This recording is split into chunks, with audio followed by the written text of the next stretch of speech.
Gulu langkono la mulungu likulimbana ndi Satana ndi maeselo ake onse tidzagonjetsa mwa Yesuyo pokhulupirira mwa Ambuye tipeza chipambanocho cha mwazi wake omwe unakhetsedwa.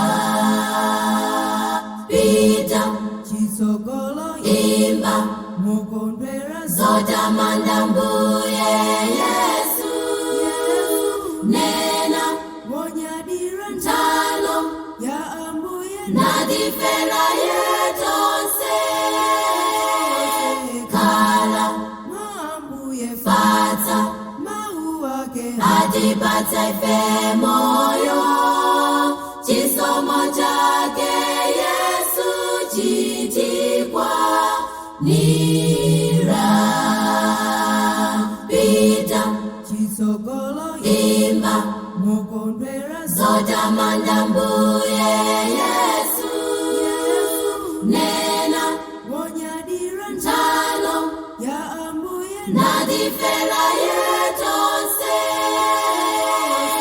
kala mwa Ambuye fatsa mawu ake atipatsa ife moyo chisomo chake Yesu chitikwanira. Anthu ambiri adankawa chifukwa cha mavuto omwe akuwapeza m'dziko lino, umphawi, njala ndi matenda.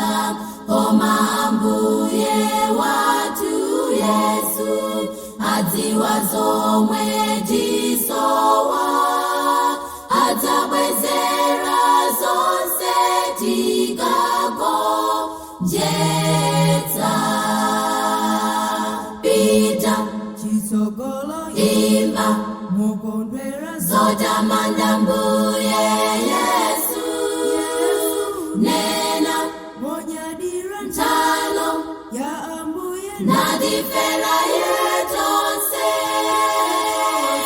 kala mwa Ambuye fatsa mawu ake atipatsa ife moyo chisomo chake Yesu chitikwanira.